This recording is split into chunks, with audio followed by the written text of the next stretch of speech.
प्यारे बच्चों को सप्रेम नमस्कार। मैं E.T. कृष्णा, सरकारी बॉयज़ जूनियर कॉलेज अरकलगूडू से। बच्चों, आज हम बसंत की सच्चाई इस एकांकी विधा की रचना के बारे में जानकारी हासिल करेंगे। इसके रचयिता है श्री विष्णु प्रभाकर जी। अच्छा, अब हम लेखक परिचय जानेंगे।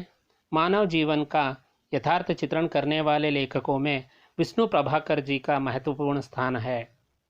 ಮಾನವ ಜೀವನದ ಯಥಾರ್ಥ ಚಿತ್ರಣ ಅಂದರೆ ಹೇಗಿದೆಯೋ ಹಾಗೆ ಚಿತ್ರಣ ಮಾಡುವುದರಲ್ಲಿ ವಿಷ್ಣು ಪ್ರಭಾಕರ್ ಅವರಿಗೆ महत्वपूर्णवाದಂಥ स्थान ಇದೆ। उनका जन्म उत्तर प्रदेश के मुजफ्फरनगर के मीरपुर में सन 1912 ईस्वी में हुआ। ಇವರ ಜನ್ಮ ಆದದ್ದು 1912ರಲ್ಲಿ मीरपुर ಎನ್ನುವಲ್ಲಿ, ಅದು मुजफ्फरनगರದ ಹತ್ರ ಇರೋದು। पंजाब में शिक्षा पाकर वहीं 15 वर्ष तक उन्होंने सरकारी नौकरी की। पंजाबनಲ್ಲೇ ಶಿಕ್ಷಣವನ್ನು ಪಡೆದ್ರು, ಸರ್ಕಾರಿ नौकरीनೂ ಕೂಡ ಅಲ್ಲೇ 15 ವರ್ಷ ಮಾಡಿದ್ರು। सन 1955 में आकाशवाणी के दिल्ली केंद्र में नाटक निर्देशक बने। ಇವರು ದಿಲ್ಲಿಯ आकाशवाणी ಕೇಂದ್ರದಲ್ಲಿ ನಾಟಕ ನಿರ್ದೇಶಕರಾಗಿ ಇದ್ದರು। 1.5 ವರ್ಷ बाद वहाँ से त्यागपत्र दिया। ಇವರು 1.5 ವರ್ಷದ ನಂತರ ಅಲ್ಲಿ रिज़ाइन ಮಾಡಿದ್ರು। तब से स्वतंत्र साहित्यिक के रूप में जीवन यापन कर रहे थे। ಆ ನಂತರದಲ್ಲಿ ಅವರು ಸ್ವತಂತ್ರ ಸಾಹಿತ್ಯಕಾರರಾಗಿ ಕೆಲಸವನ್ನು ಮಾಡಿದ್ದಾರೆ। ವಿಷ್ಣು ಪ್ರಭಾಕರ್ ಜಿ ಗಾಂಧಿವಾದಿ ಲೇಖಕ ಮಾನೆ ಜಾತೆ हैं। ವಿಷ್ಣು ಪ್ರಭಾಕರ್ ಅವರು ಗಾಂಧಿವಾದಿ ಲೇಖಕರಾಗಿ ಗುರುತಿಸಿಕೊಳ್ತಾರೆ। आपके एकांकी मानवीय संवेदनाओं से ओतप्रोत हैं। ಇವರ ಏಕಾಂಕಿಗಳು, ಏಕಾಂಕಿ ಅಂದ್ರೆ ಅರ್ಥ ಒಂದು ಅಂಕದ ನಾಟಕ ಅಂತ। ಏಕಾಂಕಿಗಳು ಮಾನವೀಯ ಸಂವೇದನೆಗಳಿಂದ ओतप्रोतवाಗಿದೆ ಅಂದ್ರೆ अर्थ ತುಂಬಿ ತುಳುಕುತ್ತೆ। मानवीय संबंधों का मनोवैज्ञानिक धरातल पर भावात्मक चित्रण उनके एकांकियों की विशेषता है। ಮಾನವೀಯ ಸಂಬಂಧಗಳನ್ನು ಮನೋವೈಜ್ಞಾನಿಕ ತಳಹದಿಯ ಮೇಲೆ ಭಾವಾತ್ಮಕವಾಗಿ ಚಿತ್ರಿಸುವುದು ಇವರ ಏಕಾಂಕಿಗಳ ವಿಶೇಷ ಗುಣ। ಉನ್ಕಿ ಪ್ರಮುಖ ರಚನಾಯೇ हैं। ಅವರ ರಚನೆಗಳನ್ನು ನಾವು ನೋಡೋಣ ಮಕ್ಕಳ। ಆವಾರ ಮಸಿಹ, तटके बंधन, निशिकांत, दर्पण का व्यक्ति, धरती अब भी घूम रही है, युगे युगे क्रांति, गृहस्थी आदि। अब शब्दार्थों के बारे में हम जानकारी हासिल करेंगे। राह, रुआसा, आहिर, फेरी वाले, ओसारा, शक्ल, व्यग्रता। देखिए, राह का अर्थ होता है रास्ता, रुआसा रोने जैसा ಅಂದರೆ ಗದ್ಗದಿತವಾಗಿ ಅಂತ ಹೇಳ್ತೀವಲ್ಲ ಅದು। ಆಹಿರ್ ಗ್ವಾಲ, ಹಾಲು ಮಾರುವವರು ಅಂತ ಹೇಳ್ತೀವಿ। ಫೇರಿ ವಾಲೆ ಘೂಮ್ ಫಿರ್ಕರ್ ಸಾಮಾನ್ ಬೇಚನೆ ವಾಲೆ ವ್ಯಾಪಾರಿ, ಅಲ್ದಾಡ್ತಾ ವ್ಯಾಪಾರ ಮಾಡ್ತಾರಲ್ಲ ಅವರಿಗೆ ಕರೆಯೋದು ಫೇರಿ ವಾಲೆ ಅಂತ। ಓಸಾರ ಬರಾಮದ, ಅಂಗಳ ಅಂತ ಕರಿತೀವಿ ಅಥವಾ ಮನೆಯ ಮುಂದಿನ ಛಾವಣಿ ಭಾಗ। ಶಕ್ಲ್ स्वरूप, व्यग्रता व्याकुल अथवा बेचैन। अच्छा बच्चों, अब हम एकांकी का परिचय प्राप्त करेंगे। बसंत की सच्चाई, विष्णु प्रभाकर। छात्र इस एकांकी में चित्रित बालक के चरित्र से प्रेरित होकर प्रामाणिकता से जीना सीख सकते हैं। यानी ईमानदारी इस पाठ का प्रमुख उद्देश्य है, प्रमुख सीख है। यहाँ पर ಪ್ರಾಮಾಣಿಕವಾಗಿ ಯಾವ ರೀತಿಯಲ್ಲಿ ಬದುಕಬೇಕು ಅನ್ನೋದನ್ನು ಇಲ್ಲಿ ಮಕ್ಕಳು ಕಲಿತಾರೆ। ಆ ಪಾತ್ರ ಪರಿಚಯ ಜಾನೆಂಗೆ। ಈಗ ಪಾತ್ರ ಪರಿಚಯ ತಿಳ್ಕೊಳ್ಳೋಣ ಮಕ್ಕಳ। ಬಸಂತ್ ಏಕ್ ಗರೀಬ್ ಶರಣಾರ್ಥಿ ಲಡ್ಕ, ಬಸಂತ್ ಒಬ್ಬ ಬಡ ಶರಣಾರ್ಥಿ ಹುಡುಗ। ಪ್ರತಾಪ್ ಬಸಂತ್ ಕಾ ಛೋಟಾ ಬಾಯಿ, ಪ್ರತಾಪ್ ಅಂತ ಬಸಂತನ ತಮ್ಮ। ಪಂಡಿತ್ ರಾಜ್ಕಿಶೋರ್ ಏಕ್ ನೇತಾ, ಒಬ್ಬ ಮುಖಂಡರು। ಡಾಕ್ಟರ್ ತಥಾ ದೋ ರಾಹ ಚಲತೆ ವ್ಯಕ್ತಿ, ಡಾಕ್ಟರ್ ಮತ್ತು ಹಾಗೆ ಒಂದಿಬ್ಬರು ವ್ಯಕ್ತಿಗಳು ಇಲ್ಲಿ ಬರ್ತಾರೆ। ಈಗ ಪಹಲಾ ದೃಶ್ಯ, ಸ್ಟೇಜ್ ಮೇಲೆ ಯಾವ ರೀತಿಯಾದಂತಹ ಒಂದು ದೃಶ್ಯ ಇದೆ ಮೊದಲು ನೋಡೋಣ। ಸ್ಟೇಜ್ पर सुविधानुसार एक बड़े नगर के बाजार का प्रतीकात्मक दृश्य है। ಸ್ಟೇಜ್ ಮೇಲೆ ಒಂದು ದೊಡ್ಡ ನಗರದ ಒಂದು ಮಾರುಕಟ್ಟೆಯ ದೃಶ್ಯ ನೀವು ಇಲ್ಲಿ ಪಕ್ಕದಲ್ಲಿ ನೋಡ್ಬೋದು। ಆ ಥರ ಒಂದು ಮಾರುಕಟ್ಟೆಯ ಒಂದು ದೃಶ್ಯ ಇದೆ ಅದರಲ್ಲಿ। ಆನೆ ಜಾನೆ ಲೇನೆ ದೇನೆ ಕಾ ಶೋರ್, ಬರೋರು ಹೋಗೋರು, ಕೊಳ್ಳೋರು ಮಾರೋರು ಅವರ ಒಂದು ಗಲಾಟೆ। ಫೇರಿ ವಾಲೋಂ ಕಿ ಪುಕಾರ್, ಮತ್ತು ಮಾರಾಟ ಮಾಡ್ತಿರ್ತಕ್ಕಂಥವರು ಕೂಗ್ತಾ ಇದ್ದಾರೆ। उन्हीं के बीच में एक लड़का और ಮಧ್ಯದಲ್ಲೇ ಒಬ್ಬ ಹುಡುಗ ಇದ್ದಾನೆ. ನಂಗೆ पैर वह कैसा है ನಂಗೆ पैर जूते नहीं है ಕಾಲಲ್ಲಿ ಚಪ್ಪಲಿ ಹಾಕಿಲ್ಲ. ಫಟೆ ಕಪಡೆ ಪಹನೆ ಹರಿದಿರೋ ಬಟ್ಟೆ ಹಾಕ್ಕೊಂಡಿದ್ದಾನೆ. हाथ में सामान संभाले भागता हुआ आता है ಕೈಯಲ್ಲಿ ಸಾಮಾನುಗಳನ್ನು ಇಟ್ಕೊಂಡು ಓಡಿ ಬರ್ತಾನೆ. उसकी आयु लगभग 12 वर्ष की है ಅವನ ವಯಸ್ಸು ಸುಮಾರು 12 ವರ್ಷ. उसका नाम बसंत है ಅವನ ಹೆಸರು ಬಸಂತ್ ಅಂತ. वह पुकार रहा है ಅವನು ಕೂಗ್ತಾ ಇದ್ದಾನೆ. छलनी ले लो बटन ले लो दिया स्लाई ले लो. छलनी ತಗೊಳ್ಳಿ, ಬಟನ್ ತಗೊಳ್ಳಿ, ಮ್ಯಾಚಸ್ ತಗೊಳ್ಳಿ.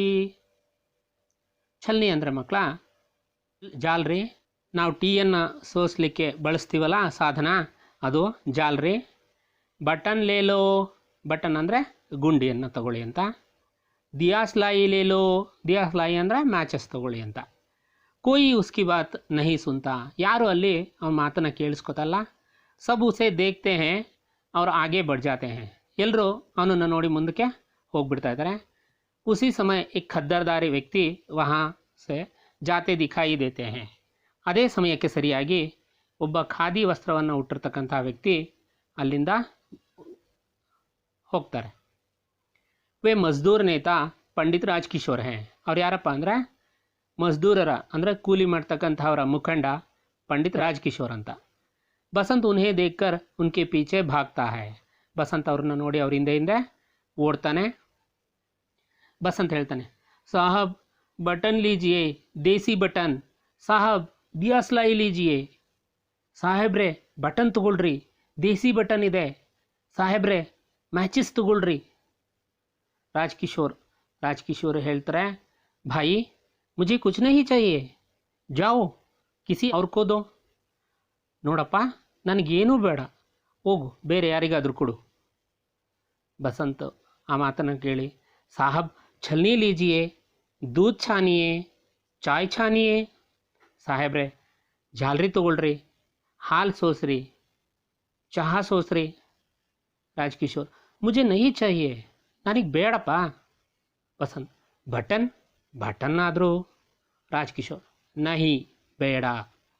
ಬಸಂತ್ ದಿಯಾ ಸ್ಲಾಯಿ ಮ್ಯಾಚಿಸ್ ಆದರೂ.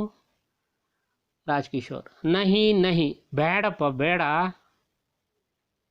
ಬಸಂತ್ ವಿನಮ್ರ ಸ್ವರ से ಬಸಂತ್ ವಿನಮ್ರವಾಗಿ ಬೇಡ್ಕೊಳ್ಳೋ ರೀತಿಯಲ್ಲಿ ಹೇಳ್ತಾನೆ, ಸಾಹಬ್ ಏಕ್ ಛಲ್ನಿ ಲೇ ಲೀಜಿಯೇ ಸಿರ್ಫ್ 2 ಆನಾ ಕೀಮತ್ ಹೈ. ಸಾಹೇಬ್ರೆ ಒಂದೇ ಒಂದು ಛಲ್ನಿ ತೊಗೊಳ್ರಿ, ಜಾಲ್ರಿ ತೊಗೊಳ್ರಿ, ಬರೀ 2 ಆಣೆ ಕಣ್ರಿ ಅದ್ರ ಬೆಲೆ. ಕೀಮತ್ ಅಂದರೆ ಬೆಲೆ.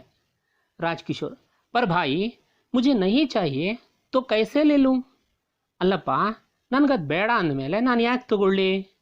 ಬಸಂತ್ ಅಚ್ಚಾ आप 6 पैसे तम हत्र 6 पैसे. राजकिशोर ओहो कह दिया मुझे कुछ नहीं चाहिए. ओहो ನಾ ಹೇಳಿಲ್ಲ ನನಗೇನು ಬೇಡ ಅಂತ. ಬಸಂತ್ रुआसा उदासीनವಾಗಿ अळो ಥರ, साहब सवेरे से अब तक कुछ नहीं बिका, आपसे आशा थी, साहब एक तो ले लीजिए. ಸಾಹೇಬ್ರೆ ಬೆಳಗ್ಗಿಂದ ಇಲ್ಲಿವರೆಗೂ ಏನೂ ಮಾರಿಲ್ರಿ, ತಾವು ತಗೊಳ್ತೀರಾ ಅಂತ ಅಂದ್ಕೊಂಡಿದ್ದೆ. ಸಾಹೇಬ್ರೆ ಒಂದೇ ಒಂದು ತಗೊಳ್ರಿ. ರಾಜ್ಕಿಶೋರ್ जेब से 2 पैसे निकालते हुए ಜೇಬಿಂದ 2 पैसे ತೆಗಿತಾ ಹೇಳ್ತಾರೆ, तुम तो ನೀನಿಂತೂ अच्छा तुम्हें पैसे चाहिए ಹಾಗೋ ನಿನಗೆ ದುಡ್ಡು ಬೇಕು, लो ये 2 पैसे लो और जाओ ತಗೋ ಈ 2 पैसे ಇಟ್ಕೋ ಮತ್ತೆ ಹೊರಡೋ ಇಲ್ಲಿಂದ. ಬಸಂತ್ ಬಸಂತ್ ಇದ್ದಕ್ಕಿದ್ದ ಹಾಗೆ ಹೇಳ್ತಾನೆ, ನಹಿ ಸಾಹಬ್ ನಹಿ, ಇಲ್ಲ ಸಾಹೇಬ್ರೆ ಇಲ್ಲ, ಮೈ ಪೈಸೆ ನಹಿ ಲೂಂಗಾ, ನಾನು ಹಣನ ತಗೊಳ್ಳೋದಿಲ್ಲ. ರಾಜ್ಕಿಶೋರ್ ನಹಿ ಲೋಗೆ ತಗೊಳ್ಳೋದಿಲ್ಲ. ಬಸಂತ್ ಜಿ ನಹಿ ಆಪ್ ಛಲ್ನಿ ಖರೀದ್ ಲೀಜಿಯೇ. ಇಲ್ರಿ ತಗೊಳ್ಳಲ್ಲ, ತಾವು ಛಲ್ನಿ ತಗೊಂಡ್ಬಿಡ್ರಿ. ರಾಜ್ಕಿಶೋರ್ ಅಚ್ಚಾ ಏಕ್ ಛಲ್ನಿ ಮೇ ತುಮ್ಹೆ ಕ್ಯಾ ಬಚೇಗಾ. ಒಂದು ಜಾಲರಿಯನ್ನು ಮಾರಿದ್ರೆ ನಿನಗೆ ಎಷ್ಟು ಸಿಗ್ತದೆ. ಬಸಂತ್ 2 पैसे 2 पैसे ಸಿಗ್ತದ್ರಿ. ರಾಜ್ಕಿಶೋರ್ तो बस पैसे ले लो और समझ लो मैंने एक छलनी खरीद ली. ಹಾಗಾದರೆ ನೀನು ಈ ಹಣ ತಗೋ ಮತ್ತು ತಿಳ್ಕೊ ನಾನೊಂದು ಛಲ್ನಿ ತೊಗೊಂಡಿದ್ದೀನಿ ಅಂತ. ಬಸಂತ್ ನಹಿ ಸಾಹಬ್ ನಹಿ, ಇಲ್ಲ ಸಾಹೇಬ್ರೆ ಇಲ್ಲ, ಯಹ ತೋ ಭೀಕ್ ಹೈ, ಇದು ಭಿಕ್ಷೆ ಆಗ್ತದ್ರಿ. ಮೈ ಭೀಕ್ ನಹಿ ಲೂಂಗಾ, ನಾನು ಭಿಕ್ಷೆ ತೊಗೊಳ್ಳಲ್ಲ. ಆಪ್ ಛಲ್ನಿ ಲೇಲೆ, ನೀವು ಛಲ್ನಿ ತೊಗೊಳ್ರಿ, ಜಾಲ್ರಿ ತೊಗೊಳ್ರಿ ನೀವು. ರಾಜ್ಕಿಶೋರ್ ಪರ್ ಇಸ್ ಬಾತ್ ಕಾ ಬಡಾ ಅಸರ್ ಹೋತಾ ಹೈ.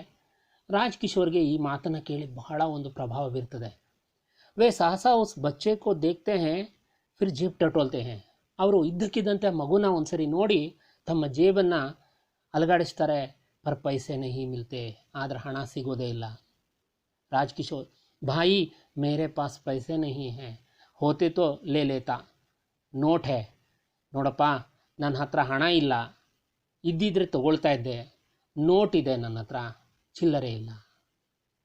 ಬಸಂತ್ ಉದಾಸೀನವಾಗಿ ಬಸಂತ್ ಹೇಳ್ತಾರೆ, ನೋಟ್ ಹೈ, पैसे तो मेरे पास भी नहीं है, कुछ बिका ही नहीं.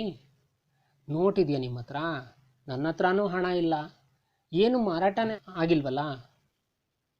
ರಾಜ್ಕಿಶೋರ್, तभी तो कहता था, अच्छा कल ले लूँगा या मेरे घर ले आना, ಕಿಶನ್ಗಂಜ್ में रहता हूँ. ಅದಕ್ಕೆ ಅಪ್ಪ ಹೇಳ್ತಾ ಇರೋದು, ಸರಿ ನಾಳೆ ತೊಗೊಳ್ತೀನಿ, ಮನೆಗೆ ತೊಗೊಂಡು ಬಾ, ಕಿಶನ್ಗಂಜಲ್ಲಿ ನಾನಿರೋದು. ಬಸಂತ್ ಏಕ್ದಮ್ ಇದ್ದಕ್ಕಿದ್ದಂತೆ ಹೇಳ್ತಾನೆ, ನಹಿ ಸಾಹಬ್ ಆಜ್ ಹಿ ಲೇ ಲೀಜಿಯೇ, ಇಲ್ಲ ಸಾಹಬ್ರೆ ಇವತ್ತೇ ತೊಗೊಳ್ರಿ. ಆಪ್ ನೋಟ್ ಮುಜೆ ದೀಜಿಯೇ, ಮೈ ಅಭಿ ಬಾಜಾರ್ ಸೆ ಭುನಾ ಲಾತಾ ಹೂँ. ನೀವು ನೋಟ್ ನನಗೆ ಕೊಡ್ರಿ, ಈಗಲೇ ನಾನು ಅದನ್ನು ಚಿಲ್ಲರೆ ಮಾಡಿಸ್ಕೊಂಡು ಬರ್ತೀನಿ. ರಾಜ್ಕಿಶೋರ್, ಭಾಯಿ ತುಮ್ ತೋ ಏನಪ್ಪ ನೀನು. ಬಸಂತ್, ಬಸ್ ಮಯ್ಯ ಹಾಯ, ಈಗೋ ನಾನು ಈಗಲೇ ಬರ್ತೀನಿ. ರಾಜ್ಕಿಶೋರ್, ಅಚ್ಚಾ ಲೋ ಭುನಾ ಲಾओ, ಅಭಿಯಾನ ತಗೋ, ಚಿಲ್ಲರೆ ಮಾಡಿಸ್ಕೊಂಡು ಬಾ, ಈಗಲೇ ಬರಬೇಕು. ಬಸಂತ್, ಅಭಿ ಆಯಾ ಸಾಹಬ್, ಆಪ್ ಯಹಿ ಠಹರೆ, ತಾವು ಇಲ್ಲೇ ಇರಿ, ನಾನು ಈಗಲೇ ಬರ್ತೇನೆ. ಅಭಿ ಪಲಕ್ ಮಾರ್ತೆ ಹಿ ಆಯಾ, ಕಣ್ಣು ಮಿಟುಕಿಸಿದ್ರೊಳಗೆ ಬರ್ತೀನಿ ನಾನು. ಬಸಂತ್ ನೋಟ್ ಲೇಕರ್ ಬಾಜಾರ್ ಕಿ ಓರ್ ಭಾಗ್ತಾ ಹೈ. ಬಸಂತ್ ನೋಟ್ ತೊಗೊಂಡು ಮಾರುಕಟ್ಟೆ ಕಡೆಗೆ ಹೋಗ್ತಾನೆ. ರಾಜ್ಕಿಶೋರ್ ವಹಿ ಖಡೆ ರಹತೆ ಹೈ. ರಾಜ್ಕಿಶೋರ್ ಅಲ್ಲೇ ನಿಂತಿದ್ದಾರೆ. ಧೀರೆ ಧೀರೆ 15 ಮಿನಿಟ್ ಬೀತ್ ಜಾತೆ ಹೈ. ಅಲ್ಲೇ ಹಾಗೆ ನಿಂತ್ಕೊಂಡು 15 ನಿಮಿಷ ಕಳೆಯುತ್ತೆ. ಜೈಸೆ ಜೈಸೆ ಸಮಯ ಬೀತ್ತಾ ಹೈ, ಟೈಮ್ ಕಳೆದ ಹಾಗೆ ವೇ ಉತ್ಸುಕ್ ಹೋಕರ್ ಬಾಜಾರ್ ಕಿ ಓರ್ ದೇಖ್ತೆ ಹೈ. ಅವರು ಕುತೂಹಲದಿಂದ ಮಾರುಕಟ್ಟೆ ಕಡೆಗೆ ನೋಡ್ತಾರೆ, ಆ ಹುಡುಗ ವಾಪಸ್ ಬರ್ತಾ ಇದ್ದಾನ ಅಂತ. ರಾಜ್ಕಿಶೋರ್, 15 मिनट हो गए, अब तक नहीं आया, कहाँ रह गया, मुझे तो लगता है अब नहीं आएगा. 15 ನಿಮಿಷ ಕಳೆದೋಯ್ತು, ಇಲ್ಲಿವರೆಗೂ ಬಂದಿಲ್ಲ, ಎಲ್ಲೋ ಉಳ್ಕೊಂಡಿದ್ದಾನೆ ಅನಿಸುತ್ತೆ, ಅವನು ಮತ್ತೆ ಬರೋದಿಲ್ಲ. ದೂಸರಾ ದೃಶ್ಯ. ಈಗ ಎರಡನೇ ದೃಶ್ಯ ಮಕ್ಕಳ. Stage per ಜರಾಸ Parivartan. ಈಗ ಸ್ಟೇಜಿನ ಮೇಲೆ ಒಂದು ಚೇಂಜಸ್ ಆಗುತ್ತೆ ಸ್ವಲ್ಪ. ಪಹಲೆ ಜೈಸಾ ಈ ದೃಶ್ಯ, ಥೋಡಾ ಪರಿವರ್ತನ, ಸ್ವಲ್ಪ ಪರಿವರ್ತನೆ ಇದೆ. ಏಕ್ और ಕಿಶನ್ಗಂಜ್ ಕಾ ಬೋರ್ಡ್ ಲಗಾ ಹುವಾ ಹೈ. ಒಂದು ಕಡೆಯಲ್ಲಿ ಕಿಶನ್ಗಂಜ್ ಅಂತ ಬೋರ್ಡ್ ಇದೆ, ಅಲ್ಲಿ ಕಿಶನ್ಗಂಜ್ ಅಂತ ಹೇಳ್ಬಿಟ್ಟು. ಹಲ್ಕಾ ಶೋರ್ ಹೈ, ಅಲ್ಲೊಂದು ಸ್ವಲ್ಪ ಮೆಲ್ಲಗೆ ಗಲಾಟೆ ಇದೆ, ಅಂದರೆ ಸೌಂಡ್ ಆಗ್ತಾ ಇದೆ. ಸಂಧ್ಯಾ ಹೋ ಗಯಿ ಹೈ, ಸಂಜೆ ಆಗಿದೆ. ಲೋಗ್ ಘರೋಂ ಕಿ ಓರ್ ಲೌಟ್ ರಹೆ ಹೈ, ಜನರೆಲ್ಲ ಮನೆ ಕಡೆಗೆ ಹೋಗ್ತಾ ಇದ್ದಾರೆ. ಉನ್ಹಿ ಕೆ ಬೀಚ್ ಮೇ ಏಕ್ ದುಬ್ಲಾ ಪತ್ಲಾ ಲಡ್ಕ, ಅವ್ರ ಮಧ್ಯದಲ್ಲಿ ತೆಳ್ಳಗೆ ಇರ್ತಕ್ಕಂಥ ಒಬ್ಬ ಹುಡುಗ, ಸಣ್ಣಗೆ ತೆಳ್ಳಗಿರೋಂಥ ಒಬ್ಬ ಹುಡುಗ, ಜಲ್ದಿ ಜಲ್ದಿ ಆತಾ ಹೈ, ಬೇಗ ಬೇಗ ಬರ್ತಾನೆ. ವಹ ನಂಗೆ ಪೈರ್ ಹೈ, ಅವನ ಕಾಲಲ್ಲಿ ಏನೂ ಹಾಕಿಲ್ಲ, ಅವನ ಕಾಲು ಹಾಗೆ ಇದೆ, ಖಾಲಿ ಇದೆ. ಕಪಡೆ ಫಟೆ ಹೈ, ಬಟ್ಟೆ ಹರಿದಿದೆ. ಆಯು ಲಗ್ಭಗ್ 10 ವರ್ಷ ಹೈ, ಅವನ ವಯಸ್ಸು ಕೂಡ 10 ವರ್ಷ. ಉಸ್ಕಿ ಶಕ್ಲ್ ಬಸಂತ್ ಸೆ ಮಿಲ್ತಿ ಹೈ, ಅವನ ಮುಖಚರ್ಯೆ ಬಸಂತ್ನೊಂದಿಗೆ ಹೋಲುತ್ತೆ. ವಹ ಉಸ್ಕಾ ಛೋಟಾ ಬಾಯಿ ಪ್ರತಾಪ್ ಹೈ, ಅವನು ಬಸಂತನ ತಮ್ಮ ಪ್ರತಾಪ್ ಆಗಿದ್ದ. ವಹ ಆತೆ ಜಾತೆ ವ್ಯಕ್ತಿಯೋಂ ಸೆ ಕುಚ್ ಪೂಚ್ ರಹಾ ಹೈ, ಹೋಗ್ತಾ ಬರ್ತಾ ಇರೋಂಥ ವ್ಯಕ್ತಿಗಳನ್ನು ನಿಲ್ಲಿಸಿ ಏನೋ ಕೇಳ್ತಾ ಇದ್ದಾನೆ. ಉಸ್ಕೆ ಮುಖ ಪರ್ ವ್ಯಗ್ರತಾ ಹೈ, ಅವನ ಮುಖದ ಮೇಲೆ ಏನೋ ಒಂದು ವ್ಯಗ್ರತೆ ಇದೆ, ಬೇಚೈನಿ ಇದೆ. ಪ್ರತಾಪ್, ಕ್ಯೋ ಜಿ ಕಿಶನ್ಗಂಜ್ ಯಹಿ ಹೈ, ಏನ್ರಿ ಕಿಶನ್ಗಂಜ್ ಇದೆನಾ? ಹಾಂ ಹೌದಪ್ಪ. ಪ್ರತಾಪ್, ಪಂಡಿತ್ ರಾಜ್ಕಿಶೋರ್ ಕहाँ रहते हैं, ಪಂಡಿತ್ ರಾಜ್ಕಿಶೋರ್ ಎಲ್ಲಿರ್ತಾರೆ? ಕೌನ್ ರಾಜ್ಕಿಶೋರ್, ಯಾರು, ಯಾವ ರಾಜ್ಕಿಶೋರ್ ಕೇಳ್ತಾ ಇರೋದು? ಅಲ್ಲಿ ಇದ್ದಂತಹ ವ್ಯಕ್ತಿ ಹೇಳಿದ್ರು. ಪ್ರತಾಪ್, ಜೋ ಲೆಕ್ಚರ್ ದೇತೆ ಹೇ, ಭಾಷಣ ಮಾಡ್ತಾರಲ್ರಿ, ಮಜ್ದೂರೋಂ ಕಿ ಬಸ್ತಿ ಮೇ ಜಾತೆ ಹೇ, ಕೂಲಿ ಮಾಡುವವರು ಬಸ್ತಿಗೆಲ್ಲ ಹೋಗ್ತಾರೆ, ಅಲ್ಲಿಗೆಲ್ಲ ಹೋಗಿ ಅವರು ಭಾಷಣವನ್ನು ಮಾಡ್ತಾರಲ್ಲ. ಏಕ್ ವ್ಯಕ್ತಿ, ಅಲ್ಲಿದ್ದಂಥ ಒಬ್ಬ ವ್ಯಕ್ತಿ ಹೇಳ್ದ, ಮೈ ನಹಿ ಜಾನ್ತಾ, ಹಾಗೇ ಪೂಛೋ, ನನಗೆ ಗೊತ್ತಿಲ್ಲ, ಬೇರೆಯವ್ರನ್ನ ಕೇಳೋ. ಪ್ರತಾಪ್ ಆಗೆ बढ़ जाता है. ಪ್ರತಾಪ್ ಹಾಗೆ ಮುಂದಕ್ಕೆ ಹೊರಟೋಗ್ತಾನೆ. ಅವ್ರು एक दूसरे व्यक्ति से पूछता है. ಮುಂದೆ ಇನ್ನೊಬ್ಬ ವ್ಯಕ್ತಿ ಬರ್ತಾನೆ, ಅವನನ್ನು ಕೇಳ್ತಾನೆ. ಸೊ ಇಲ್ಲಿ एक ವ್ಯಕ್ತಿ ಆಯಿತು, ಇನ್ನೊಬ್ಬ ವ್ಯಕ್ತಿ ಹತ್ರ ಕೇಳ್ತಾನೆ. ಪ್ರತಾಪ್, ಕ್ಯೋं जी पंडित राजकिशोर कहाँ रहते हैं? ಏನ್ರಿ ಪಂಡಿತ್ ರಾಜಕಿಶೋರ್ ಎಲ್ಲಿರ್ತಾರೆ? दूसरे व्यक्ति, कौन पंडित राजकिशोर? वे जो मजदूरों के नेता है, ಶ್ರಮಿಕರ ಮುಖಂಡರು. ಪ್ರತಾಪ್, हाँ हाँ वे ही, ಹೌದು ಹೌದು ಅವರೇ. दूसरा व्यक्ति, उधर देखो वह नीला पर्दा है ना, ಅಗೋ ನೋಡು ಅಲ್ಲೊಂದು ನೀಲಿ ಪರದೆ ಇದೆ ನೋಡು. ಪ್ರತಾಪ್, हाँ हाँ हाँ ಹೌದು. बस वे वही रहते हैं. ಹಾಂ, ಅವರು ಅಲ್ಲೇ ಇರ್ತಾರೆ. व्यक्ति आगे बढ़ जाता है. ಆ ವ್ಯಕ್ತಿ ಹೊರಡ್ತಾನೆ ಅಲ್ಲಿಂದ. ಪ್ರತಾಪ್ ನೀಲೆ ಪರ್ದೆ ವಾಲೆ ಮಕಾನ್ ಕೆ ಸಾಮ್ನೆ ಜಾಕರ್ ಪುಕಾರ್ತಾ है. ಅಲ್ಲಿ ನೀಲಿ ಪರ್ದೆ ಇರುವಂತಹ ಮನೆ ಹತ್ರ ಹೋಗಿ ಕೂಗ್ತಾನೆ ಪ್ರತಾಪ್. ರಾಜಕಿಶೋರ್ ಜಿ, पंडित राजकिशोर जी. अंदर से आवाज़ आती है, ಒಳಗಡೆಯಿಂದ ಸೌಂಡು ಕೂಡ ಬರ್ತಾ है. कौन, ಯಾರು? खिड़की से झांक कर देखते हैं. खिड़किಯಿಂದ ಬಗ್ಗಿ ನೋಡ್ತಾ ಹೇಳ್ತಾರೆ. क्यों भाई, क्या बात है? ಏನಪ್ಪ, ಏನು ವಿಚಾರ? ಪ್ರತಾಪ್, जी मुझे मेरे भाई ने भेजा है. ರೀ, ನನಗೆ ನಮ್ಮ ಅಣ್ಣ ಕಳಿಸಿದ್ದಾನೆ. राजकिशोर, तुम्हारा भाई, ನಿಮ್ಮ ಅಣ್ಣ? ठहरो मैं आता हूँ, ಅಲ್ಲೇ ಇರೋಣ ಬಂದೆ. ಹೊರಗಡೆ ಬರ್ತಾರೆ. बाहर आकर, तेरा भाई कौन है बच्चे? ಯಾರಪ್ಪ ನಿಮ್ಮ ಅಣ್ಣ? प्रताप, आज दोपहर को उसने आपको एक छलनी बेची थी. ಇವತ್ತು ಮಧ್ಯಾಹ್ನ ನಿಮಗೊಂದು ಜಾಲರಿ ಮಾರಿದ್ನಲ್ರಿ? राजकिशोर, हाँ हाँ आज मैंने एक लड़के से एक छलनी ली थी. ಹೌದು, ನಾನು ಒಬ್ಬ ಹುಡುಗನಿಂದ ಒಂದು ಛಲನಿಯನ್ನು ಖರೀದಿ ಮಾಡಿದ್ದೆ. एक रुपये का नोट दिया था, ₹1 ನೋಟ್ ಕೊಟ್ಟಿದ್ದೆ. ಪ್ರತಾಪ್, वह नोट भुनाने गया था. ಹೌದ್ರಿ, ಅವನು ನೋಟನ್ನು ಚಿಲ್ಲರೆ ಮಾಡಿಸ್ಲಿಕ್ಕೆ ಹೋಗಿದ್ದ. ಮಗರ್ ಜಬ್ ಬುನಾಕರ್ ಲೌಟ್ ರಹಾ ಥಾ, ಆದರೆ ಅವನು ಚಿಲ್ಲರೆ ಮಾಡಿಸ್ಕೊಂಡು ಬರಬೇಕಾದ್ರೆ ಮೋಟಾರ್ಗೆ ನೀಚೆ ಆಗಯ, ಅವನು ಗಾಡಿ ಕೆಳಗೆ ಸಿಕ್ಕಾಕೊಂಡ. ಮೋಟಾರ್ ಉಸ್ಕೆ ऊपर से निकल गई. ಆ ಮೋಟಾರ್ ಗಾಡಿ ಅವನ ಮೇಲೆ ಹಾದೋಯ್ತು. ರಾಜಕಿಶೋರ್, ಕ್ಯಾ? ಮೋಟಾರ್ ಉಸ್ಕೆ ऊपर से निकल गई? ಏನು, ಮೋಟಾರು ಅವನ ಕಾಲ ಮೇಲೆ ಹರಿದೋಯ್ತು? प्रताप, उसका सामान, पैसे सब बिखर गए. उसके दोनों पैर कुचले गए. ಅವನ ಸಾಮಗ್ರಿಗಳು, ಹಣ ಎಲ್ಲವೂ ಚದುರು ಹೋದವು. ಅವನ ಎರಡೂ ಕಾಲುಗಳು ಜಜ್ಜಲ್ಪಟ್ಟವು. ರಾಜಕಿಶೋರ್, ಭಯದಿಂದ, पैर कुचले गए, ಕಾಲು ಜಜ್ಜಿ ಹೋದ್ವಾ? प्रताप, जी हाँ ಹೌದ್ರಿ, और इसलिए वह आपके पास ना आ सका. ಅದಕ್ಕೆ ಅವನು ನಿಮ್ಮ ಬಳಿಗೆ ಬರಲಿಲ್ಲ. वह बेहोश हो गया था. ಅವನು ಪ್ರಜ್ಞಾಹೀನಾಗಿದ್ದ. ಬಡಿ ಮುಷ್ಕಿಲ್ ಸೆ ಉಸೆ ಘರ್ ಲೇ ಗಯೆ. ಬಹಳ ಕಷ್ಟಪಟ್ಟು ಅವನನ್ನು ಮನೆಗೆ ಕರ್ಕೊಂಡೋದ್ವಿ. ಬಡಿ ದೇರ್ ಮೇ ಜಬ್ ಉಸೆ ಹೋಶ್ ಆಯಾ, ಬಹಳ ಹೊತ್ತಿನ ನಂತರ ಅವನಿಗೆ ಪ್ರಜ್ಞೆ ಬಂತು. ತೋ ಉಸ್ನೆ ಮುಜೆ ಆಪ್ಕೆ ಪೈಸೆ ಲೌಟಾನೆ ಕೋ ಕಹಾ. ಅವನು ನನಗೆ ನಿಮ್ಮ ಹಣವನ್ನು ವಾಪಸ್ ಮಾಡೋದಕ್ಕೆ ಹೇಳ್ದ. ಮೈ ಆಪ್ಕೆ 14.5 ಆನೆ ಲಾಯಾ ಹೂँ. ನಾನು ತಮ್ಮ 14.5 ಆಣೆಯನ್ನು ತಂದಿದ್ದೀನಿ ರೀ. ರಾಜಕಿಶೋರ್, ಮೇರೆ 14.5 ಆನೆ ಲಾಯೆ ಹೋ? ನನ್ನ 14.5 ಆಣೆಯನ್ನು ತಂದಿದ್ಯಾ? ಉಸ್ನೆ ಬೇಜೆ ಹೇ, ಅವನು ಕಳಿಸ್ಕೊಟ್ಟಿದ್ದ. ಲೇಕಿನ್ ಬಚ್ಚೆ ವಹ ಅಬ್ ಕहाँ है? ಆದರೆ ಮಗು ಅವನಿಗಿರೋದೆಲ್ಲಿ? ಘರ್, ಮನೆಯಾಗ್ರಿ. ರಾಜಕಿಶೋರ್, ಘರ್ ಮೇ ಕೌನ್ ಹೇ? ಮನೇಲಿ ಯಾರಪ್ಪ ಇದ್ದಾರೆ? कोई नहीं, ಯಾರೂ ಇಲ್ಲರಿ. ರಾಜಕಿಶೋರ್, कोई नहीं, ಯಾರೂ ಇಲ್ವನಪ್ಪ? जी हाँ ಹೌದ್ರಿ, ಯಾರೂ ಇಲ್ಲ. मैं और मेरा भाई, ನಾನು ಮತ್ತು ನಮ್ಮ ಅಣ್ಣ, हम दोनों बीकू आहिर के घर में रहते हैं. ನಾವಿಬ್ಬರು ಬೀಕು ಅನ್ನುವಂಥ ಗೊಲ್ಲನ ಮನೇಲಿ ಇರ್ತೇವ್ರಿ, ಹಾಲು ಮಾರುವವ್ರ ಮನೇಲಿ ಇರ್ತೇವ್ರಿ. ರಾಜಕಿಶೋರ್, तुम्हारे माँ बाप क्या? ನಿಮ್ಮ ಅಮ್ಮ ಅಪ್ಪ ಏನು? ಪ್ರತಾಪ್, वे मारे गए, ಅವರು ತೀರ್ಕೊಂಡ್ರಿ. दंगों के दिनों में उन्हें किसी ने मार डाला. ದೊಂಬಿ ಆದಂಥ ಸಂದರ್ಭದಲ್ಲಿ ಯಾರೋ ಅವ್ರನ್ನ ಕೊಂದು ಹಾಕಿಬಿಟ್ರು. ರಾಜಕಿಶೋರ್, उन्हें किसी ने मार डाला, ಅವ್ರನ್ನ ಯಾರೋ ಕೊಂದುಬಿಟ್ರು. तुम दोनों बीको आहिर के घर में रहते हो? ನೀವಿಬ್ಬರು ಬೀಕು ಅಹಿರ್ ಮನೇಲಿ ಇರ್ತೀರಿ, ಬೀಕು ಹಾಲು ಮಾರೋವ್ರ ಮನೇಲಿ ಇರ್ತೀರಿ. ಬಚ್ಚೆ ರೋ ಮತ್, ಮಗು ಅಳಬೇಡ. ಮೈ ಅಭಿ ತುಮ್ಹಾರೆ ಸಾಥ್ ಚಲ್ತಾ ಹೂँ, ನಾನು ಈಗಲೇ ನಿನ್ನ ಜೊತೆಗೆ ಬರ್ತೇನೆ ಅಭಿ. ಪ್ರತಾಪ್ ಹೇಳ್ತಾನೆ, ಆಪ್ ಮೇರೆ ಸಾಥ್ ಚಲೇಂಗೆ, ನನ್ನೊಂದಿಗೆ ಬರ್ತೀರಿ? ರಾಜ್ಕಿಶೋರ್, ಹಾಂ ಅಭಿ ಚಲೋ, ಹೌದು ಈಗಲೇ ನಡಿ. ಪರ್ ಹಾಂ ನೋಡೋ, ಆದರೆ ತುಮ್ಹಾರಾ ಘರ್ ಕहाँ है, ನಿಮ್ಮ ಮನೆ ಇರೋದೆಲ್ಲ ಹೇಳೋ? ಪ್ರತಾಪ್, ಅಹೀರ್ ಟೀಲೆ ಮೇ, ಅಲ್ಲಿ ಅಹೀರ್ ಬಸ್ತಿ ಇದೆಯಲ್ರಿ, ಹಾಲು ಮಾರೋವ್ರ ಬಸ್ತಿ ಅಲ್ರಿ.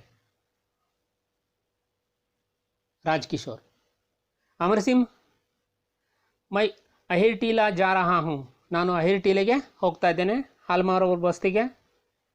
तुम इसी वक्त डॉक्टर वर्मा को लेकर वहाँ आओ, ನೀನು ಈ ಕೂಡಲೇ ಡಾಕ್ಟರ್ ವರ್ಮಾ ಅವ್ರನ್ನ ಕರ್ಕೊಂಡು ಅಲ್ಲಿಗೆ ಬಾ. कहना कि एक लड़के की टांगे मोटार के नीचे आकर कुचली गई है, ಒಬ್ಬ ಹುಡುಗನ ಕಾಲುಗಳು ಮೋಟಾರ್ನ ಕೆಳಗೆ ಜಜ್ಜಿ ಹೋಗಿವೆ ಅಂತ. ಜಲ್ದಿ ಕರೋ, ಬೇಗನೆ ಬರಬೇಕು. ಬೀಕೋ ಆಹಿರ್ ಕಾ ಘರ್ ಪೂಚ್ ಲೇನಾ, ಅಲ್ಲಿಗೆ ಬಂದಮೇಲೆ ಬೀಕೋ ಆಹಿರ್ನ ಮನೆಯನ್ನು ಕೇಳ್ಕೋಬೇಕು. आओ बच्चे चले, ನಡಿ ಮಗು ಹೋಗೋಣ. प्रताप चकित विस्मित उन्हें देखता है, प्रताप चकित विस्मितनागी आश्चर्यದಿಂದ ಅವ್ರ ಮುಖ ನೋಡ್ತಾನೆ. फिर ठगा सा उनके आगे आगे आगे जाता है, ಆಮೇಲೆ ಏನು ಮಾತಾಡ್ದಲೆ ಅವ್ರ ಮುಂದೆ ಮುಂದೆ ಹೊರಡ್ತಾನೆ. ಪರ್ದಾಗಿರ್ತಾ है, ಪರ್ದೆ ಬೀಳುತ್ತೆ ಆ ದೃಶ್ಯದಲ್ಲಿ. स्टेज पर एक कच्चे घर के अंदर के ओसारे का दृश्य. ಸ್ಟೇಜ್ನ ಮೇಲೆ ಒಂದು ಕಚ್ಚೆ ಘರ್ ಅಂದರೆ ಅರ್ಥ ಕಚ್ಚಾ ಮನೆ ಇದೆ, ಪಕ್ಕ ಇಲ್ಲ ಗಟ್ಟಿಯಾಗಿರುವಂತಹ ಮನೆ ಅಲ್ಲ, ಗುಡಿಸಲಿನ ಒಂದು ದೃಶ್ಯ, ಅದರ ಒಸಾರೆಯ ದೃಶ್ಯ. ಜಮೀನ್ ಪರ್ ದರಿ ಬಿಚ್ಚಿ ಹೇ, ಆ ನೆಲದ ಮೇಲೆ ಒಂದು ಚಾಪೆ ಹಾಸಿದೆ. ಉಸ್ ಪರ್ ಬಸಂತ್ ಲೇಟಾ ಹೇ, ಅದರ ಮೇಲೆ ಬಸಂತ್ ಮಲಗಿದ್ದಾನೆ. ರಹ ರಹ ಕರ್ ದರ್ದ್ ಸೆ ಕರಾಹ ಹುಟ್ತಾ ಹೇ, ಇದ್ದು ಇದ್ದು ಅವನು ನೋವಿನಿಂದ ಚೀತ್ಕರಿಸ್ತಾನೆ, ಆಹ್ ಅಂತ. ಪ್ರತಾಪ್, ಯಹ ರಹಾ ಸಾಹಬ್, ಈಗೋ ಇಲ್ಲಿದ್ದಾನೆ ನೋಡಿ ಸಾಹೇಬ್ರೆ, ಮಲಗಿದ್ದಾನೆ. ರಾಜ್ಕಿಶೋರ್, ಅರೆ ಎತ್ತು ಜಮೀನ್ ಪರ್ ಲೇಟಾ ಹೇ, ಅರೆ ಇವನು ನೆಲದ ಮೇಲೆ ಮಲಗಿದ್ದಾನೆ. ಬಸಂತ್, ಆಪ್ ಆಪ ಆಯೇ ಹೇ, ಬಸಂತ್ ಎಚ್ಚರಗೊಳ್ತಾನೆ, ತಾವು ಬಂದಿರಿ. ರಾಜ್ಕಿಶೋರ್, ಕಹಾ ಚೋಟ್ ಲಗಿ ಹೇ ಬೇಟಾ, ಎಲ್ಲಿ ಪೆಟ್ಟಾಗಿದೆ ಮಗು, ದೇಖೋ ನೋಡ್ತೀನಿ. ರಾಜ್ಕಿಶೋರ್ ಪಾಸ್ ಆಕರ್ ಟಾಂಗ್ ದೇಖ್ತೆ ಹೇ, ಹತ್ತಿರ ಬಂದು ಕಾಲು ನೋಡ್ತಾರೆ. ಕಿಸಿನೇ ಫಸ್ಟ್ ಏಡ್ ದಿ ಹೇ, ಯಾರೋ ಫಸ್ಟ್ ಏಡ್ ಮಾಡಿದ್ದಾರೆ, ಪ್ರಥಮ ಚಿಕಿತ್ಸೆನ. ಪಟ್ಟಿ ಬಂದಿ ಹೇ, ಪಟ್ಟಿನ ಕಟ್ಟಿದ್ದಾರೆ, ಬ್ಯಾಂಡೇಜನ. छूते ही चीख निकल जाती है, ಮುಟ್ತಿದ್ದ ಹಾಗೆ ಚೀತ್ಕಾರ ಹೊರಡುತ್ತೆ, ಕೂಗ್ತಾನೆ ಅಮ್ಮ ಅಂತ. ಬಸಂತ್ ಓಂಟ್ ಬೀಂಚ್ಕರ್ ಆಹ್ ಖೀಂಚ್ತಾ ಹೇ, ಬಸಂತ್ ತುಟಿಯನ್ನು ಬಿಗಿದು ಅವನು ಆಹ್ ಅಂತ ಕೊರಗ್ತಾನೆ. ಬಸಂತ್ ಓಹ್ ಓಹ್ ಅಂತಾನೆ. ರಾಜ್ಕಿಶೋರ್ ಕುಚ್ ದೇರ್ ಇಸಿ ತರ ದೇಖ್ತೆ ಹೇ, ಹಾಗೆಯೇ ಕಾಲನ್ನು ನೋಡ್ತಾರೆ. ರಾಜ್ಕಿಶೋರ್, ನಹಿ ನಹಿ ಘಬ್ರಾವೋ ನಹಿ, ಬೇಡ ಬೇಡ ಹೆದರಬೇಡಪ್ಪ. ಬಸಂತ್ ದರ್ದ್ ಸೆ ಕರಾಹತೆ ಹುಯೆ, ನೋವಿನಿಂದ ನರಳ್ತಾ, ಮೈ ಮೋಟಾರ್ ಸೆ ಟಕ್ರಾ ಗಯಾ ಥಾ, ನಾನು ಮೋಟಾರಿನಿಂದ ಗುದ್ದಲ್ಪಟ್ಟಿದ್ದೆ. ಇಸ್ಲಿಯೇ ತಬ್ ಆಪ್ಕೆ ಪೈಸೆ ನಾ ಲೌಟಾ ಸಕ, ಅದಕ್ಕಾಗಿ ನಾನು ತಮ್ಮ ಹಣವನ್ನು ವಾಪಸ್ ಕೊಡಲಿಕ್ಕಾಗಲಿಲ್ಲ. ರಾಜ್ಕಿಶೋರ್, ಉಸ್ ಬಾತ್ ಕಿ ಚಿಂತಾ ನಾ ಕರೋ ಬೇಟಾ, ಆ ಮಾತನ್ನ ಚಿಂತೆಯನ್ನು ಮಾಡಬೇಡ ಮಗು. ಮನೆ ಡಾಕ್ಟರ್ ಕೋ ಬುಲ್ವಾಯಾ ಹೇ, ತುಮ್ ಠೀಕ್ ಹೋ ಜಾओगे, ನಾನು ಡಾಕ್ಟರ್ನ ಬರಹೇಳಿದ್ದೀನಿ, ನೀನು ಸರಿಯಾಗ್ತೀಯಾ. ಬಸಂತ್, ಡಾಕ್ಟರ್ ಕೋ ಬುಲ್ವಾಯಾ ಹೇ, ಡಾಕ್ಟರ್ನ ಕರೆಸ್ತಿದ್ದೀರಿ. ಡಾಕ್ಟರ್ ಪ್ರವೇಶ್, ಡಾಕ್ಟ್ರು ಬರ್ತಾರೆ ಒಳಗಡೆಗೆ. ಡಾಕ್ಟರ್, ಹಲೋ ಪಂಡಿತ್ ಜಿ, ಮನೆ ಈಸೆ ಬಾಜಾರ್ ಮೇ ದೇಖಾ ಹೇ, ನಾನು ಇವನನ್ನು ಮಾರ್ಕೆಟಲ್ಲಿ ನೋಡಿದ್ದೀನಿ ರೀ. ರಾಜ್ಕಿಶೋರ್, ಜಿ ಹಾಂ ಜರಾ ದೇಖಿಯೇ ತೋ, ಹೌದ್ರಿ ನೋಡಿ ಈಗೇನಾಗಿದೆ. ಡಾಕ್ಟರ್ ಪೈರ್ ದೇಖ್ತೆ ಹೇ, ಡಾಕ್ಟ್ರು ಕಾಲು ನೋಡ್ತಾರೆ. ಬಸಂತ್ ಜೋರ್ ಸೆ ಓಂಟ್ ಬೀಚ್ತಾ ಹೇ, ಅವನು ಬಿಗಿಯಾಗಿ ತುಟಿಯನ್ನು ಕಚ್ತಾ ಅವನೇನು ಮಾಡ್ತಾನೆ, ಕೊರಗ್ತಾನೆ. ಪ್ರತಾಪ್ ಕಿ ಆಂಖೋನ್ ಸೆ ಆನ್ಸು ಝರ್ತೆ ಹೇ, ಪ್ರತಾಪನ ಕಣ್ಣಿಂದ ನೀರು ಹರಿಯುತ್ತೆ. ವಹ ಕಭಿ ಭಾಯಿ ಕೋ ದೇಖ್ತಾ ಹೇ, ಕಭಿ ಡಾಕ್ಟರ್ ಕೋ, ಕೆಲವೊಮ್ಮೆ ಅಣ್ಣನನ್ನು ನೋಡ್ತಾನೆ, ಕೆಲವೊಮ್ಮೆ ಡಾಕ್ಟರ್ನನ್ನು ನೋಡ್ತಾನೆ.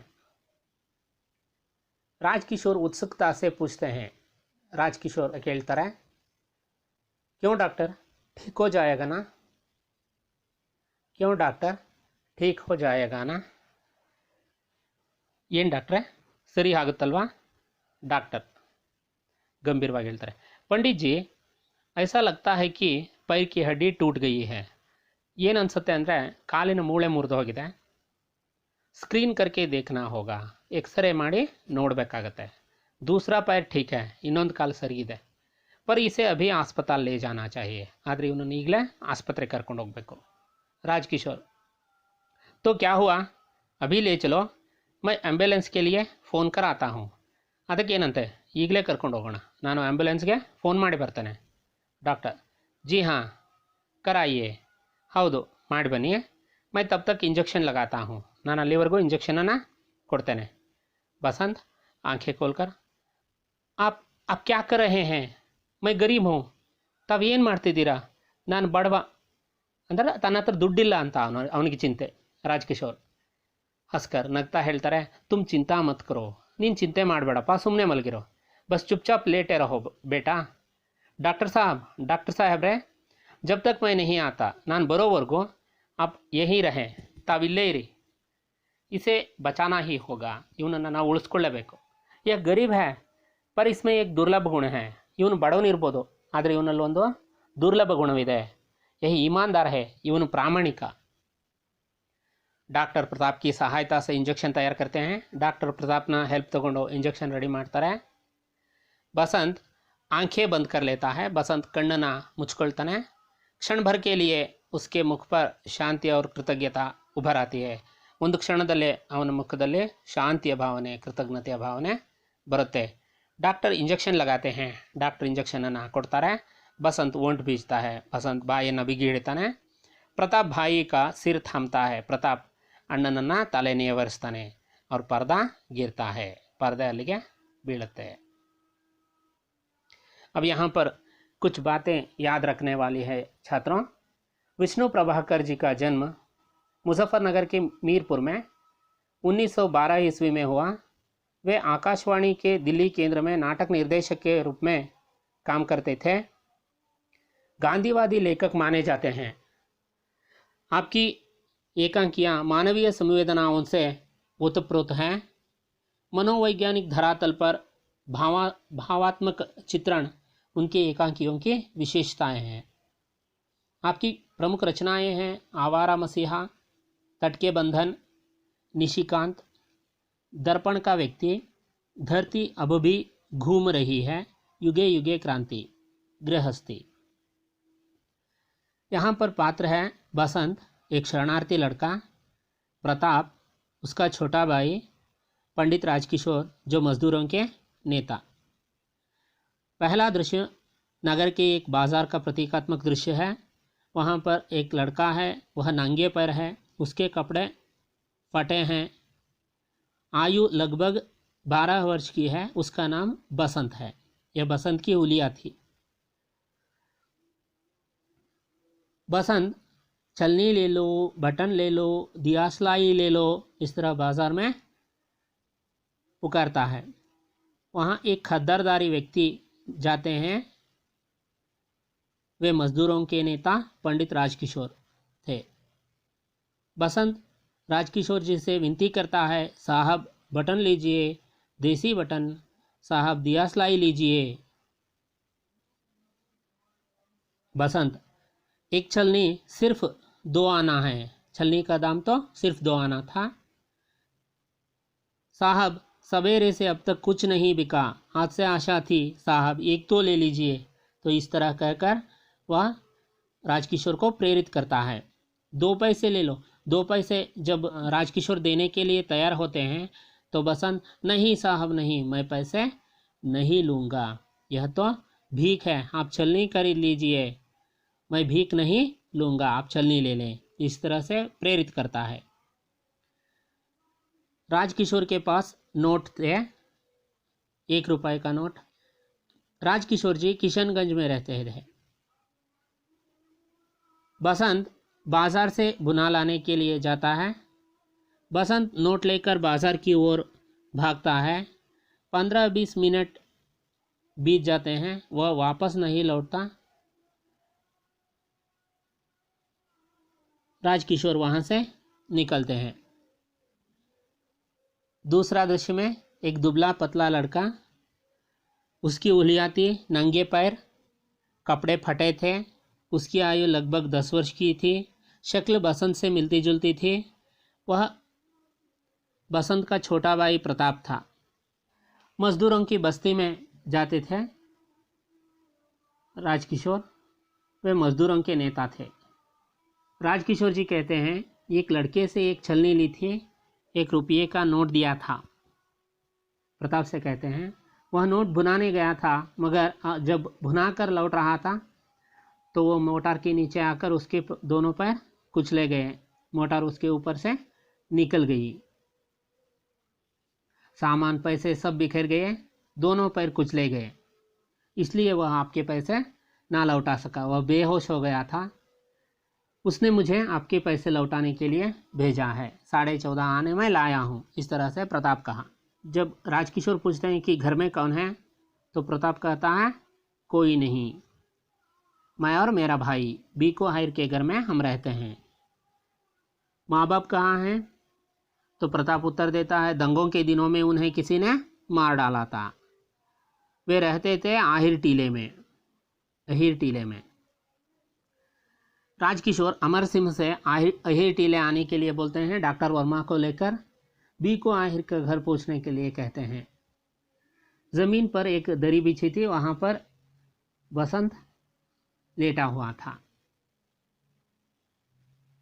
बसंत कहता है, मैं मोटर से टकरा गया था, इसके लिए आपका पैसा मैं लौटा ना सका।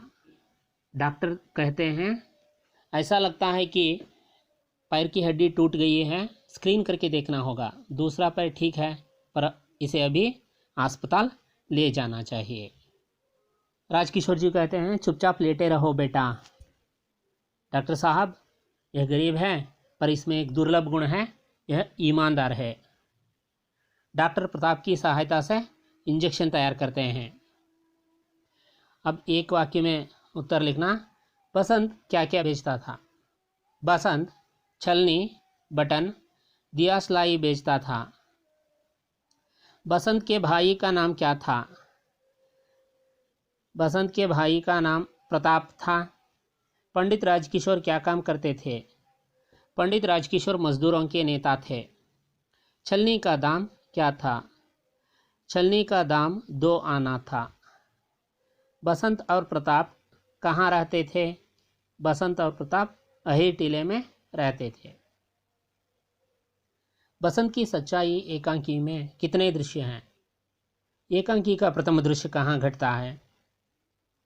एकांकी का प्रथम दृश्य बाजार में घटता है। बसंत के घर पर डॉक्टर को कौन ले आता है? बसंत के घर पर डॉक्टर को अमर सिंह ले आता है। पंडित राजकिशोर के अनुसार बसंत में निहित दुर्लभ गुण कौन सा है? पंडित राजकिशोर के अनुसार बसंत में निहित दुर्लभ गुण है ईमानदारी। पंडित राजकिशोर कहाँ रहते थे? पंडित राजकिशोर किशनगंज में रहते थे। अब 2-3 वाक्य। छलनी से क्या क्या कर सकते हैं? छलनी से दूध छान सकते हैं, चाय छान सकते हैं। बसंत राजकिशोर से क्या विनती करता है? बसंत विनती करता है, साहब बटन लीजिए, देसी बटन, दिया सिलाई लीजिए, छलनी से दूध छानिए, चाय छानिए। छलनी का दाम सिर्फ 2 आना है, 1 तो ले लीजिए। बसंत राजकिशोर से 2 पैसे लेने से इनकार क्यों करता है? बसंत ईमानदार लड़का था, वह चीज़ें बेचकर पैसा कमाना चाहता था। मुफ्त में किसी से पैसा लेना भीख समझता था, इसलिए बसंत राजकिशोर से 2 पैसे लेने से इनकार करता है। बसंत राजकिशोर के पास क्यों नहीं लौटा?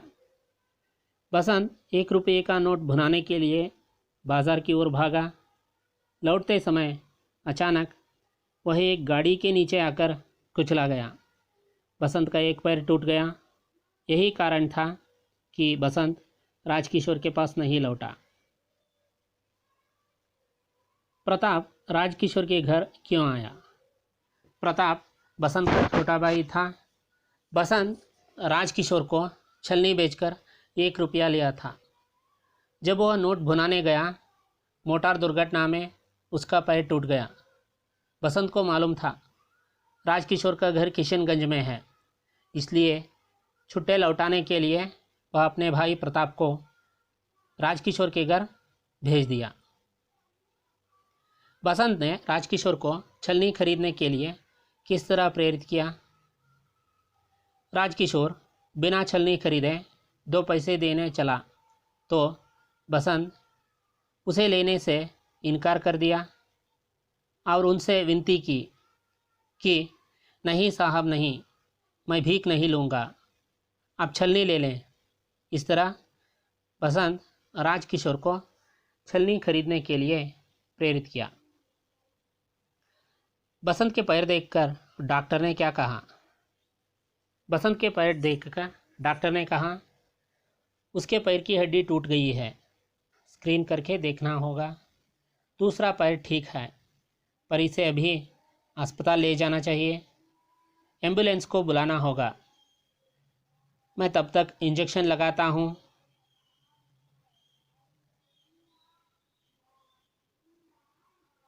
बसंत ईमानदार लड़का है। कैसे?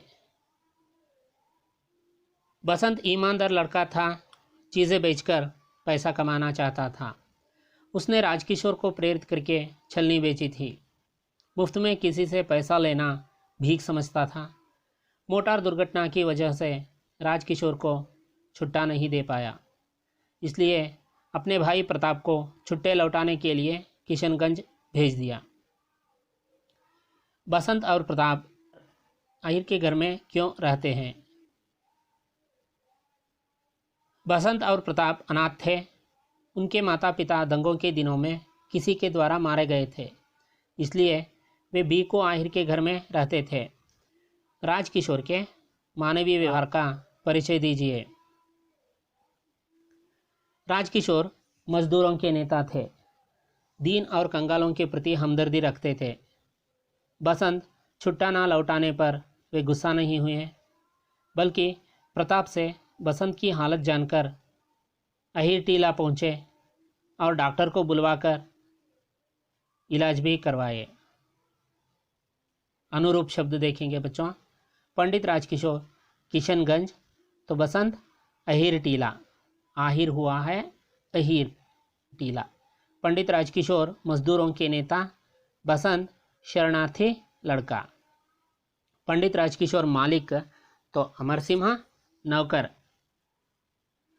प्रताप छोटा भाई, डॉक्टर वर्मा डॉक्टर। प्रश्नार्थक चिन्ह है और यह विस्मयादिबोधक चिन्ह। अब रिक्त स्थानों की पूर्ति। मैं अभी बाजार से डैश हूँ, भुना लाता हूँ। मैं आपके डैश आने लाया हूँ, 14:30 आने। हम दोनों डैश के घर में रहते हैं, बीखो आहिर। मैं डैश के लिए फ़ोन कर आता हूँ, एम्बुलेंस। इसमें एक दुर्लभ गुण है, यह डैश है, ईमानदार। निर्देशानुसार वाक्य बदलिए। एक छलनी में तुम्हें क्या बचेगा?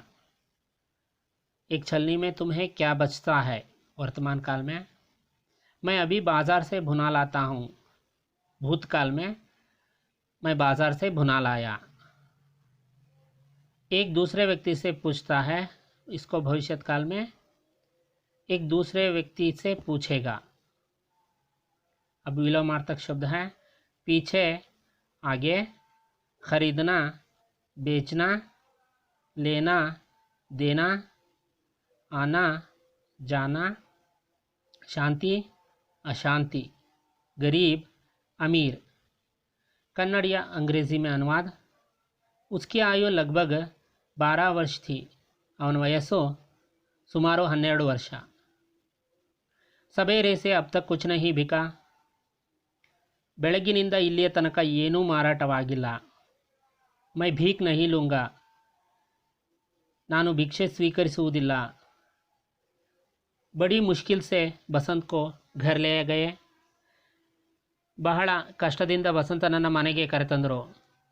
बसंत ओंठ बींचकर आह खींचता है, बसंतनु ತುಟಿ ಬಿಗಿದು ಕೊರಗುತ್ತಾನೆ। यह गरीब है, पर इसमें एक दुर्लभ गुण है। ಇವನು ಬಡವನಾದರೂ ಇವನಲ್ಲೊಂದು ದುರ್ಲಭ ಗುಣವಿದೆ. ಅನ್ಯಲಿಂಗ ಶಬ್ದವನ್ನು ನೋಡೋಣ ಮಕ್ಕಳ. ಲಡ್ಕ, ಲಡ್ಕಿ, ಬಚ್ಚಾ, ಬಚ್ಚಿ, दुबला, दुबले, पतला, पतली, थैला, थैली, साहेब, साहिबा, भाई, बहन, बाप, माँ. रेखांकित शब्द के अन्य वचन शब्द. यहाँ पर बातें, बात.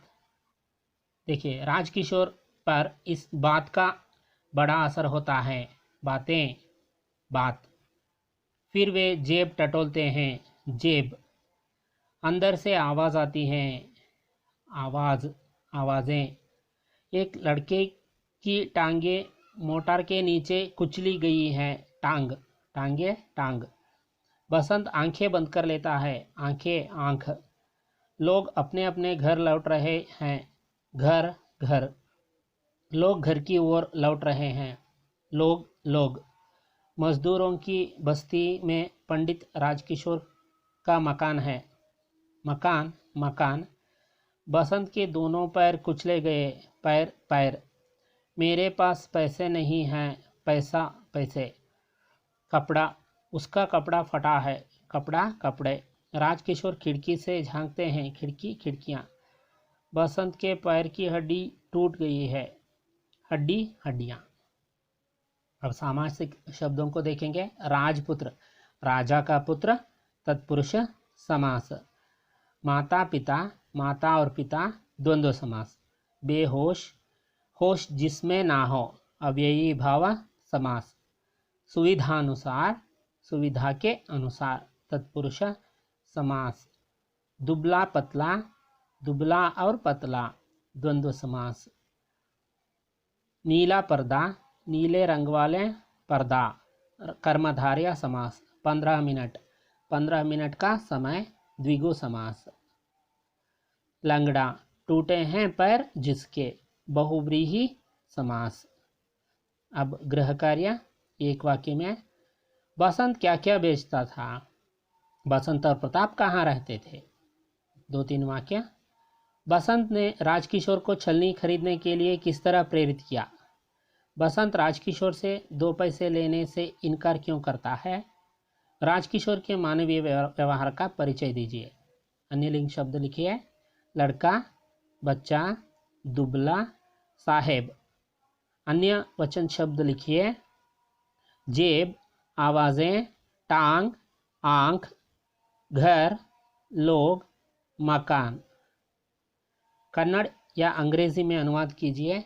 बसंत के पैर देखकर डॉक्टर ने कहा उसके पैर की हड्डी टूट गई है. घटक परीक्षा है बच्चों. ऐसे आप भी कुछ प्रश्न पत्रिका तैयार कर लीजिए और 2-3 घटक परीक्षा यदि आप खुद करेंगे तो यहाँ पुनर्मनन भी आसानी से हो जाएगा. अच्छा छात्रों, आपसे विदा लेता हूँ. धन्यवाद.